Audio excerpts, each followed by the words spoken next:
Welcome to another episode of Not Another Football Podcast. It's a special edition, this one. We're live in Cabo Roig. Rosie Maguire's pub is the sponsor, and we have a fantastic guest today, Jackie. Yep. Do you want to introduce him? Yes, it's the one and only legend, Peter Grant. Thank you very much, Jackson. How are we? I'm fantastic. All the better for seeing you boys. Brilliant being in your company, as it always is. And we had a fantastic time last year. I'm sure it'll be the same this year. Yes, start of a long weekend, no doubt for us. So Very we're going to take you back. Obviously, when I came to the club in '92, you were obviously an established player in the team. You took me under your wing alongside Paul McStay. What's your memories of that time? Obviously, it was a difficult time, as you know, through Celtic's period. They talk about 6 years. We didn't realise it was going to be 6 years without a trophy. But it was the start of it. We'd got to the cup final against Aberdeen, and then losing penalties in 1990. And little did we know that was the last time we were going to be winning anything, you know. So it was a difficult time. But the first few years, the good thing was there was younger players like yourselves coming in. And for us, that was so important, you know, because it kept with that tradition of bringing young, good, fantastic players, no good players, fantastic players coming into the side. And it gave us a bit of a boost because we needed a lift, you know. And it was nice to see boys coming in that were brought through from Celtic, you know, and which had probably stopped a little bit after a period of time, but it started to regenerate again, like yourself and wee Eddie and whatever. Aye. And it was very important for us, and as I say, it probably gave us a little boost. Could you kind of relate to that? Who were the guys that kind of looked after you when you came in? When I came in at first, I was blessed by the people I had Roy Aitken, Danny McGrain, Tommy Burns, all these guys. The team really I supported, I broke into, because I always remembered that team. It was like 1980, 10 men won the league. Yeah. You know, you can near enough go through the team, and it was one of the ones, you know. You had like say Roy Aitken, Big Tom McAdam at centre back, you had Mark Reid at left back, you had Danny at right back. In the midfield was David Provan, you had Tommy Burns, you had Murdo McLeod and Paul McStay. Then I came into that midfield, and then you had the front two swung around a little bit. You had the likes of Frank McGarvey, George had just left. I came in and it was like say Mo and Brian McClare, it was signed and it was added to that group. So I was blessed. No bad players there. Aye, that's what I'm saying. And people say, after that, there was even some fantastic players in that. Yeah. People say it was a difficult time for Celtic. But in that difficult time, there were still some fantastic players come through it. There was absolutely, you look at John Collins, you look at Pierre Van Hooijdonk, you look at Andy Tom, George Cadetti. They'd get in any Celtic team in the respect to that, you know. And I was blessed, and I wouldn't change it for the world, even though it was a tough time. I'd love to have more medals and whatever, but they were special players and special memories. So Danny, Tommy was probably the first two, and Big Roy at first. I knew the professionalism, what it meant to play for Celtic football. Did they slag you the way that you slagged me? Probably not in the way that I had to take it to another level, you know. No, but I think that was, you know, it was a term of endearment. Aye. You know, that was the way we always felt. See, if you made somebody comfortable and they respected, they'd think that first, oh, is he giving me a hard time here? But it wasn't that way. It's to see if you could handle it. Aye. And I think that was the most important thing, because I felt that at first. I was on the ground staff for over 100 games after I'd made my debut, because I didn't want to come off it. It was me and Paul at first, God rest John Sludden. Sluddy was on it with us, a boy called Stevie Jarden, we only Archdeacon. That was the boys, there's 4 of us on the sort of ground staff. Yeah. I didn't want to come off. The gaffer's like, you need to come off now because you're in it playing every week. I'm cleaning the players' boots who weren't even playing. But I loved that. I loved getting into the dressing room and getting stick off the senior players. Even though I was their teammate on a Saturday, I was still going in to pick their kit up and clean their boots. And people called me the janitor because I was first in and last to leave at that particular time. But I knew one day it would come to an end. I even knew that even at the start of my career. Did you say there that you played, were you playing 100 games in the reserve before you got to the first team? No, I'd actually played 100 games in the first team and I was still on the ground staff. Got you, right, okay. You know, because it was one of the ones, you know, because the gaffer was trying to take me off, and I said, Gaffer, I really like doing this. I enjoy getting in and cleaning the boots and all that. And it wasn't just the cleaning the boots, it was the fact of having the banter in the dressing room, as you say, what makes you feel part of it. You know, God rest Neely Mockin, an absolute Celtic legend, wouldn't allow people to turn their socks inside out, or if their socks or their pants were inside out, he would say leave them and they'll pick them up tomorrow. And it was all these disciplines you didn't know at the time. That they were setting you in good stead for everything. And for the rest of my life I've lived with them. You know, small details like that, you know, and it was so important for me. That's why I loved it so much. We know that because we've been rooming with you since last night. And the first thing you did when you got here was go to the shops and get all the messages. I've seen you send him out, you know, you send me out with a list now, go and get the bread, go and get the milk. I couldn't have enough to coming back. I was coming back with the bags like this. But no, I think it was good habits, you know, and I think that's things that live. People talk about the football. The football was brilliant, and it was difficult. Tommy Burns came out with a great saying, probably one of the times he said, Playing for Celtic, he said, I love it. He said, but do I enjoy it? That's a different question. Because there was so much pressure goes along with it, day in, day out. Represent the club. And absolutely. And I still think to this day, as you guys do, we represent it all the time. People will remember you, Jackie McNamara, Simon Donnelly, as Celtic. Forget other clubs you played for. They'll always remember you as that. And for me, that's a fantastic accolade. And coming over to places like Cabo Roig and getting invited to Celtic supporters functions, it obviously pinches you at times because you're thinking, well, bloody hell, I was lucky to play there. And to this day, I still feel blessed and lucky. Because you're that long away from Celtic, like me and Jackie, but yet you've still got places like this want you to come over. It was unbelievable. I was away 28 years near enough, but every place I went, I was in Bournemouth, I've been in London, I've been in Norwich, all these had Celtic supporters clubs, Wimbledon, all Celtic supporters clubs, you know, it's quite incredible actually, and people don't realise how big this club is. And I keep saying to anybody, out with probably Manchester United, nobody plays under the pressure that Celtic and Rangers, to be fair, Rangers players do. Because I think it's a different sort of character. It's not just a footballer. You know that when you represent footballers and you've been footballers yourself. There's a different pressure comes along with it. It's not, as I say, it's not just on the football field, it's everything else that goes along with it. And I still feel to this day that we're still representing that because people, that's who people recognise you as. And you find it strange after, I'm near 61 now, and I find it strange when you're walking down the street and people still, hello Peter and whatever, and I find it weird. You pinch yourself at times, but so proud of that as well. And the guys I played with, the teams we were involved with, the camaraderie we had, it was so special. You talk about the pressure there, everything that comes with Celtic, so after that period where 89 I think, Joe Miller scores the goal in the Scottish Cup and we don't win anything till 95, my first silverware at Celtic, you were out injured. Can you just talk about the build up to that? Because we'd always written you off for the game. You ended up being man of the match against Airdrie that day. Yeah, but we played Dundee United, if you remember, at Tannadice. And I remember Jim McNally, who's a big Celtic man, Jim, and he's absolutely cemented me for the side. And I thought my knee was gone because I'd happened to me before and I was out for 4 months at the time. And I remember being distraught because I knew it was only a couple of weeks to the cup final. Thankfully, it was 2 weeks we used to have, if you remember the last league game, and then it was 2 weeks. It wasn't the following Saturday, it was the Saturday after.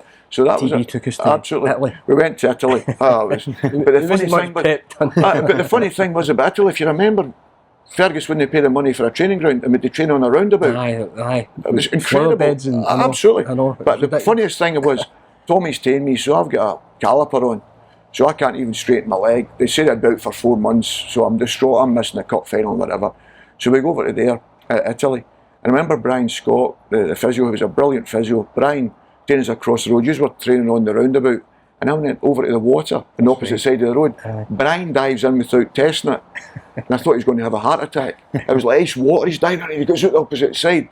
And he could not believe it. But people say about checking water before you get in. And that was something that stopped my mind. So I'm sitting at the side of my pool and I'm distraught because I'm looking at these all along training, preparing for a cup final.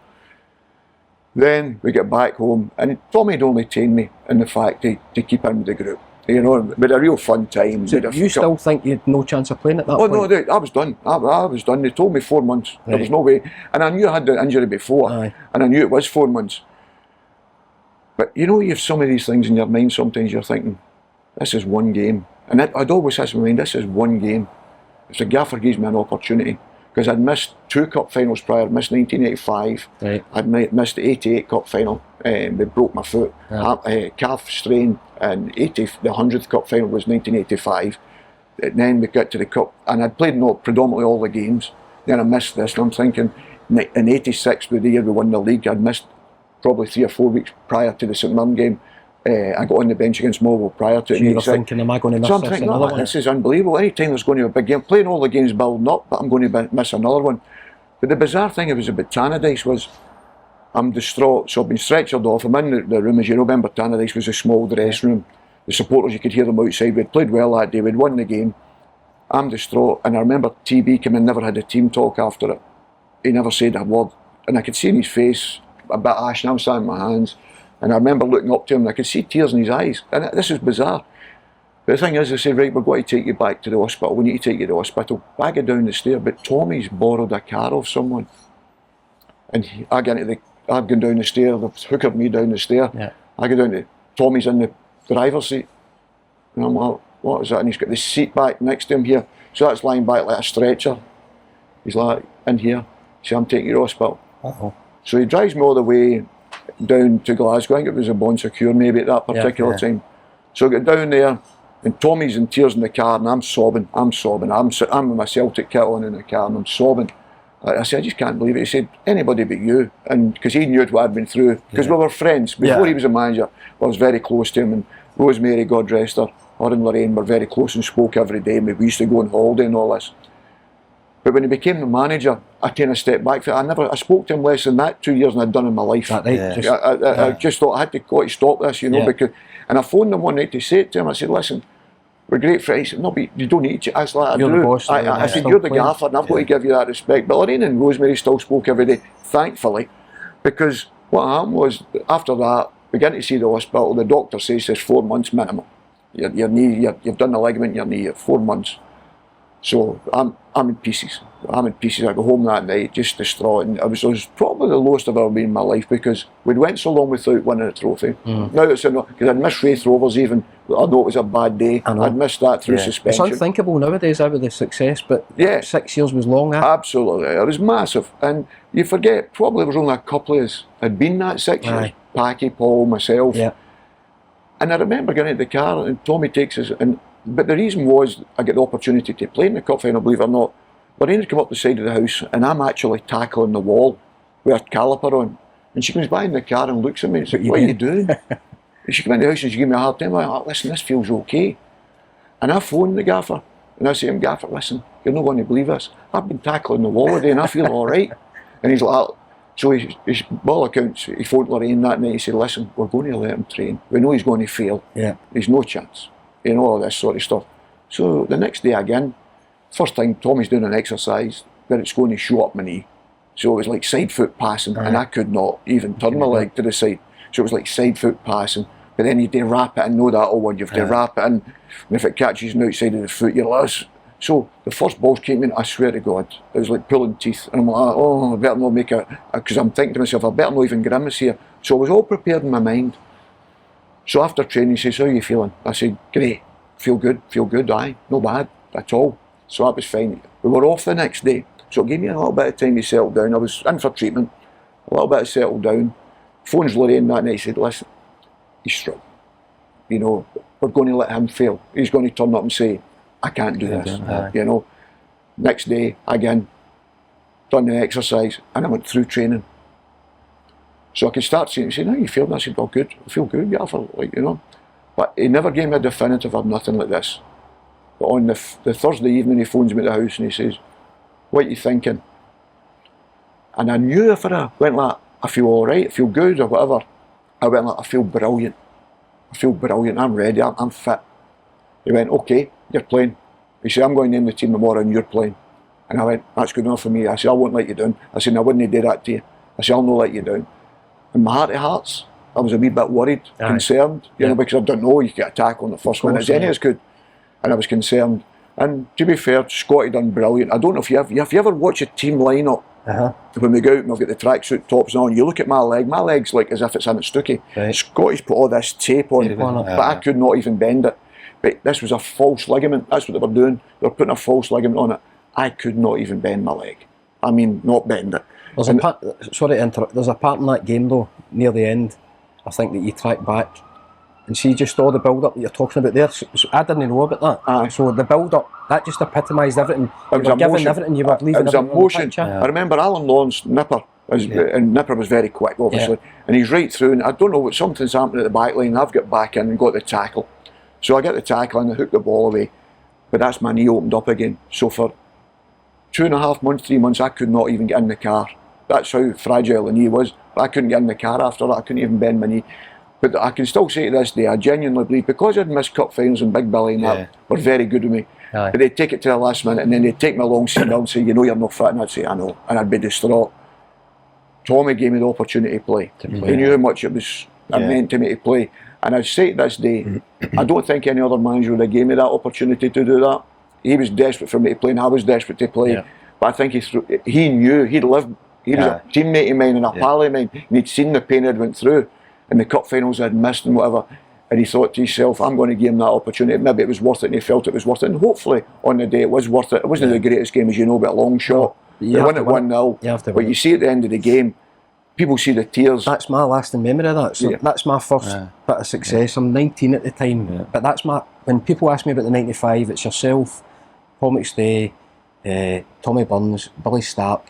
These boys, you were used to it in 88, all the winning, and then it was 6 years. That was the emotion that's in my head. That's the biggest thing, more than anything else, Simon Jack. That was the biggest thing. People say it was tears of joy. Mine was just tears of relief. That was all it was, nothing else. It was tears of relief. It was an unbelievable feeling. And you know, we all like a laugh and a drink and whatever. That night I never touched it. I never touched that night because I thought as a Celtic player I'd be celebrating every year, 2 or 3 things every year. And I realised that time that doesn't work that way. You know, it doesn't work that way. There's no guarantee no matter what. And I remember saying to myself, I'm not going to have a drink that night. And I never touched one. I had a sip of a bottle of beer, that's what I had. And I left it to the Sunday night because I wanted to remember that feeling and how it felt to win again. To win it. Because it was so destroying. It's funny because that was the heart, Paul McStay's advice to me, take this in. Well, and stupidly at 19 I thought this was going to happen. There's no only cup win. So that's me. When I made my debut, my life changed completely. I made my debut against Rangers out of nowhere.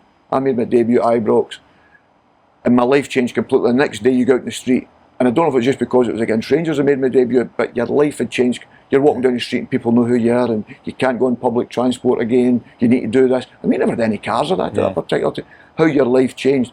But also as a Celtic player, I thought, I won a championship my first year, 85, 86. You know, it was really my first season. But I missed the end of that, as I say, with a couple of injuries I had in my calf. And I managed to play the game at Paisley, come on in the game at Paisley. But you think, okay, we'll win trophies consistently. There'll be at least 1 or 2, as I said, every year. But the relief that day was tangible in the respect that. But not only for us as players. You probably appreciated it more. But one of the happiest things was Tommy as a manager deserved much more than he got because the way he wanted to manage Celtic and bring players like yourselves in who play a Celtic, people say the Celtic way.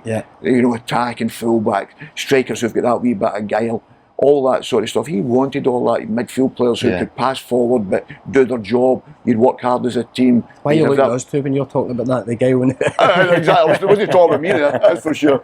But you had that, and that was important for him. And it was so important for us because that's what Celtic was brought in. It's a tradition of Celtic, you know, and we all know that. And that enjoyment comes from that. But the pain that comes with it as well.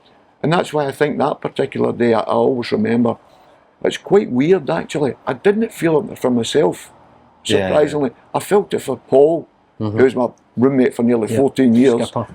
And Tommy was one of my best pals, but then became my manager. And I just so desperate for them to win. Paul is the captain, because I always wanted him, a hero of mine, to lift a trophy as captain. That was so important for me. And that's why, obviously, the Wraith Rovers game when he missed the penalty, it was soul destroying, maybe for him.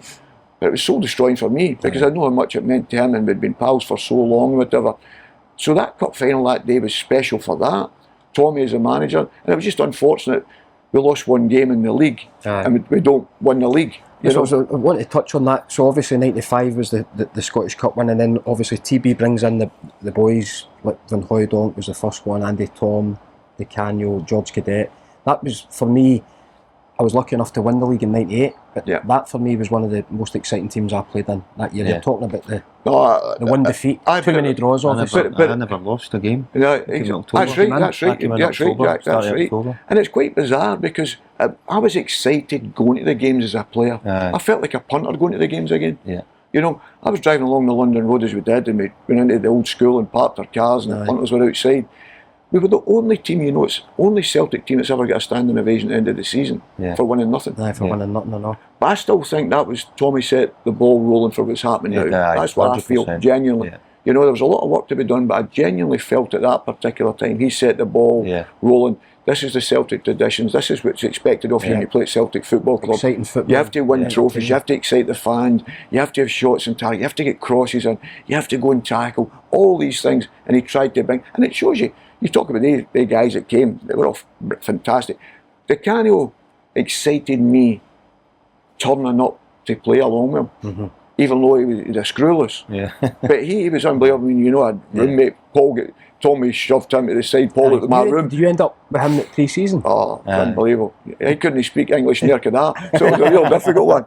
And Tommy's in, you need to learn about Celtic and all that sort of stuff. And he was a brilliant, I loved him to bits. I really did. But he was a special, special player. You talk about Cantona at Man United. That was the Cano for Celtic. Somebody's built for that arena. That's what he was built for. You know, the bigger the game, the bigger the occasion. You get the chest out. The goal at Aberdeen, the gold boots on. I'm giving him dog's abuse before went out and saying, you better play well in it because he's got gold boots on and it's snowing and all that. I said, you better have a good game. I said, I'd love to be playing against you. I'd boot you all over the park. But he pulls one out there, goes in the goal and goes into the net. You know, the night that George scores, the Aberdeen game. The 5-0. That 5-0 game. It was one of the games.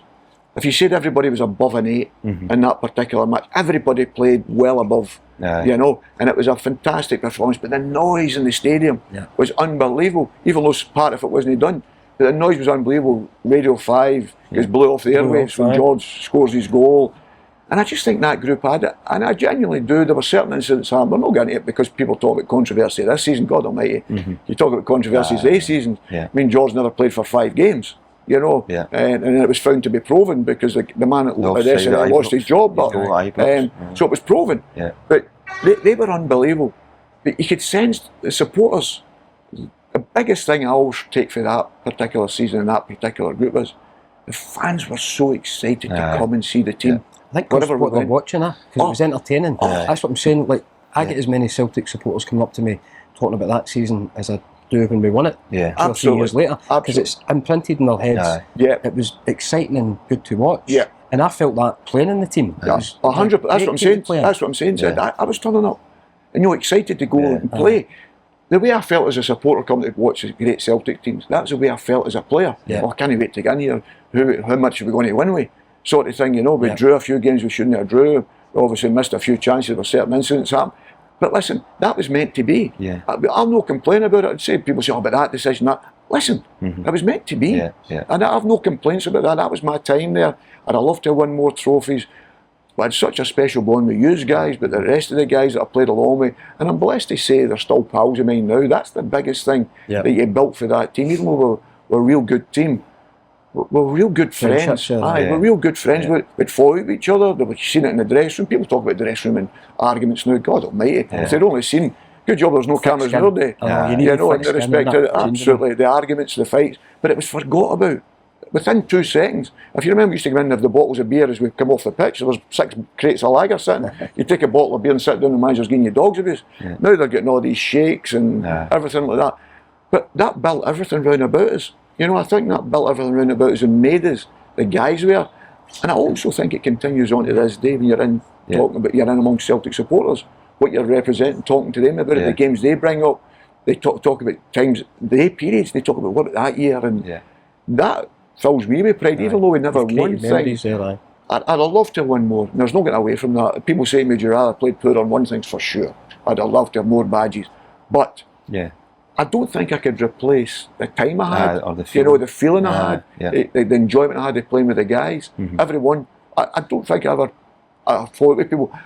Listen, I'd hate to be my teammate because you know yourselves, I was a moaning face. On the training pitch. Were you? But on the pitch, Peter the Pointer, as they say, but on the pitch and in training, I was a moaning face guy, and I'd have hated to play with me, you know, because I'd have been like, oh, shut your mouth, you know what I mean? But that was the way I was, because it got me going. If you understand, it wasn't to criticise anybody else, but also knew that was part of my strength. I knew where Simon had to be, I knew where you had to be, Jack. I could organise. So we never looked after the bench. Manager shouting us off the bench. I never heard the manager. I never even knew the manager was there. You know, none of us looked off because we knew in our head what our job was. And I think that's the biggest thing I could say to that group of players. For all the boys that come through, there were some fantastic players in that period, even though trophy-wise it was bare. There were some fantastic players and fantastic times, more importantly. And we're sitting here today because of that. Because there's still a close bond. You would do anything for anybody. Somebody phones you, I'll be there to help you or whatever. And I think that's more important. And that's when people talk about the Celtic family or whatever. People don't understand. It's not just a thing I throw lightly. You know, people always say to me, the Celtic support is the 12th man. I always say it's the first man. Because names in the back come and go. Managers come and go. Supporters are always there, as the great Tommy Byrne said. You know, and it's fact. There's no getting away from that. But to represent that, you've got to remember that. And it takes a special type of character. Yeah. I got a lot of criticism. It wasn't easy to go out on the pitch sometimes. It wasn't easy to go up out of your bed at times because of the criticism. Yeah. And it weigh heavy at times. But you had to, you know. And I think that's what separates us. You know, sometimes you've got to keep going. Yeah. And hopefully it makes you something special in the rest of your life, not just as a footballer, but as a person. Yeah. On that note then, so 98, you left the club in 98. What was your feelings then? I remember we were in Holland, weren't we? Yeah. Vimy just took over. I'd made a decision. I'd already agreed to go to Wolves really before I went pre-season. Everyone had agreed, personal terms, house I was staying, everything. Mark McGee was the manager at the time. Flew back home, and then Mark's phone must have got cut off because I flew back and that was it, the conversation went dead. And it was Henrik had just arrived, and I remember we were going to play Hibs. I hadn't been into the training ground because mine had fell down. I hadn't been into the training ground, so I'm in the house waiting to go to Wolves. The game comes, Celtic lose the game 1-0. Yep. I get a phone call on the way back for Wim saying to me, you need to come in. And I don't know if you remember, it's quite bizarre actually, we played Parma in a friendly. Yeah. Aye.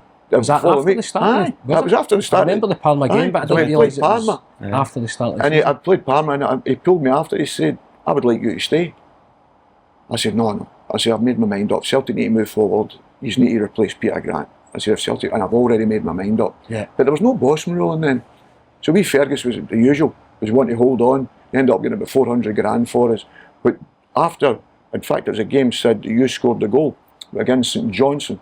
The cup game? In the cup game. Midweek. So he said to me in the mid, he said, you're going to be part of this. And he said, I'd love you to sign because you're different to what I've got. He said, you'll play for me. I said, listen, I know I'll play this season. I said, but I couldn't sit up the stair at any time. Mm-hmm. I couldn't be sitting on your bench. I need to play. I'm not a sub, or I'm not somebody that can sit in the stand. I didn't know that. Do you regret that? Because obviously we went on to win the league that year? No. Because if Celtic needed to move forward and become champions again, Celtic need to get rid of Peter Grant. And I don't mean that disrespect for myself. The team had to move on. To change. And I felt that. And to be fair, I was swaying when Wim came again. He was like, I need you. He said, you're different. The way you organise in the pitch and whatever. Because I played really well in the Parma game. And now, my last thing... Murdo was his number 2. That's so right. That's right. I played with Murdo and that. And Murdo was a fantastic man. And I remember we played St Johnstone midweek. He said, I'm putting you on the bench. I went, okay, fair enough. And he put me on. But the biggest thing was before that the Celtic fans behind the goal are all chanting my name, which I don't mean it disrespectful. It was unusual. Mm-hmm. They were singing my name and whatever. And I felt so emotional because they were talking me about leaving. And I felt so emotional about it. We won the game 1-0. You scored the goal. And Wim said to me after it, you're not having any second thoughts and whatever. I said, no. I said, Matt, I've told Jock Brown who it was at the time. I said to Jock, let me know if anybody comes in. I said, I don't know if this Wolf thing's going to happen. Mm-hmm. I said, I'm probably going to pull it myself, never mind anything else, because I've not had the phone call. I flew home and I've not had it. I said, so I'm ready to knock it in the head. Next thing is, I went in the next day and we were off. And he said, you got a day off the morning, you've been in every day. I went, no. I said, I'll come in and do a wee bit in the gym or whatever. Yeah. So I went in the next day and I remember them coming around and he said, Jock Brown, he said, listen, you told me to keep you informed of teams that's interested. But he said, there's a phone call with Norwich, they've agreed a fee. I know you'll probably not want to speak to them. I went, I do. And to be fair, straight to the car, it was funny. At first I got up I was doing sit-ups and I always remember it. And I went round to wee Angie, God rest her. I went round to wee Angie and I said to him, can I get my boots? She said, all right, Granny, son, where are you going? I said, I'm playing fives tonight. I picked my boots up, right, put them in the car. And I remember driving down Kerrydale Street, looking back in my mirror and seeing Celtic Football Cup. And I was sobbing. Because in my heart of hearts, that was me, done. Right. I was thinking, this is my last time here. I'm not coming back to this. Drove all the way to Norwich, didn't know where Norwich was, got down there at 3:30 in the morning. And the reason I signed for Norwich before anybody knew was the manager was Mike Walker. Yeah. Mm-hmm. Mike was sitting in a hotel still at 3:30 waiting to make him in. And I thought, he wants me. He wants me. Yeah. And I went in there and I'd done an exercise to touch my toes the next morning. That was it. Yeah, you're fit. You're fit. That was your fit. I'm 32 years old. That's your medical done. And then I was a Norwich player before anybody knew, because the phone, you never had mobiles really at that time, but the phone was blowing up everywhere, and everybody said, what's happened here? Where's Peter Grant down there? And I made my debut that Saturday for Norwich at 32 years of age, but it broke my heart, but I knew I was leaving there. But one of the happiest times was, is exactly what you spoke about, me and Big Ewan Roberts, big Welsh international, Big Ewan, our season had finished a week before the Celtic season, and we were up for the last game of the season to continue to win the league. So I'm sitting in the director's box with Big Ewan Roberts. People say, "Did you feel a bit disappointed you won the part?" No, I didn't. I just felt elated being a Celtic supporter and for all the guys I knew winning the championship again. Obviously, stop Rangers winning 10, that obviously helped. But the fact that we were up there, I felt so proud. No negative. You know, sometimes people go away and feel, I hope they lose or whatever. I was the complete opposite, because I was a supporter and I was fortunate that way. And I was so proud of the guys on the pitch. I didn't know some of them. I knew most of them, but I didn't know some of them. But I was so proud to be a Celtic supporter, and the fact that Celtic were back winning trophies again. And I was delighted for like say win with Murdo. Unfortunately, it didn't last that long. We won with Murdo, but one was brilliant. In the respect of it was fabulous. It was fabulous, you know. But I never ever felt, you know, that negative feel you would probably have in your stomach. I was the complete opposite. I felt like a kid at Christmas that their team had won the league again, and all you guys were having that smile on your face. Because I felt that way, and I went into Glasgow after. I remember my car near enough getting carried into Glasgow, and Big Ewan Roberts couldn't believe it. All the punters were in my car and everything like that, as if I'd played in the game. You know, I'd probably cost them the one that's 6 years in the bounds. But it was special memories, and that's what it meant to me, you know. And then obviously after that, you become a supporter from afar. And it was amazing when I went to England. It was quite incredible. Like every place I turned up to, people were outside with Celtic scarves on, asking you to sign certain things. And then that was a wee bit of realisation came in, how much that club means to people. You know, everywhere I went. Everywhere I went, there'd be hundreds at times. Sometimes Celtic never had a game on, they'd be at the game or whatever. And really, that was probably the first time it really sinks in. Because when you're in amongst it, everything's there. Everything's in front of you, you know what you're doing. But when you move away from it, and people feel the way they do about the club, and you're taking a step back and saying, oh hell, how fortunate enough I was to be there for that period of time. And that's why I say I would never be negative about that period, even though it wasn't a great success. But I loved every moment of it. Well, you were a great teammate. You've been a brilliant guest on the podcast. You didn't even bring up the fact that you outscored me one season. So I really appreciate that. And I also scored against Rangers. I scored against Rangers and you didn't either, did you? Oh well, that's debatable. Was it your goal? Hey, you know the rules. Granty, you've been brilliant. Thanks for coming on the podcast. Pleasure, guys. Anytime, you know that. Thanks very much. Pleasure.